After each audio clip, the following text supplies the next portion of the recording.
In the previous video, we talked about 5 cons of working from home. This time we're going to talk about the pros, and that's coming right up.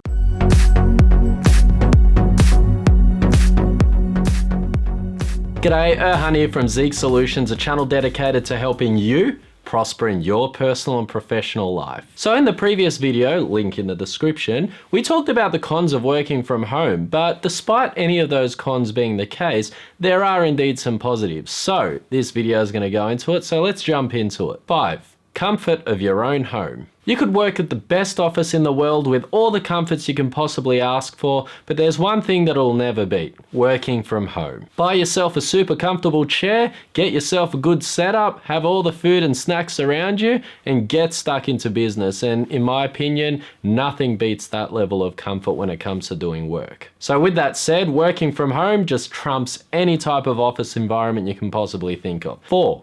Avoid peak hour traffic. This is probably one of my favorite aspects of working from home. You get to avoid peak hour traffic.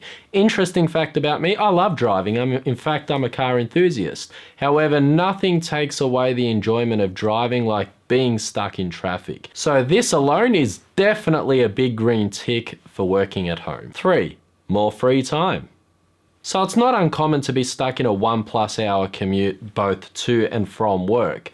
And when you consider a 9-hour or even longer workday, this can definitely chew into your personal time. So as you can expect, the commute alone can be quite frustrating. The other component of getting more free time and avoiding the commute is by working faster and getting ahead on work. Unlike a typical workplace, if you can get ahead at home, then that means you've got the rest of the day free. So with that said, while there are days where you can work a short day, there are also days where you can expect to typically work a lot longer than, a full-time employee. So really it is give and take, and that's part of the responsibilities of working for yourself. So I guess it all just evens out in the end anyway. So enjoy the short days while you can, because there are long days as well. 2. Flexibility to do things. Need to run some guilt-free errands? Go for it. In fact, if you get your stuff completed on time, you can basically do whatever you'd like. Take an extended lunch break if you want to. You basically have free reign to do whatever you'd like, but be careful, because if you abuse this privilege, then you'll start falling behind, and before you know it, you won't be getting any more work. 1. Mid-afternoon naps.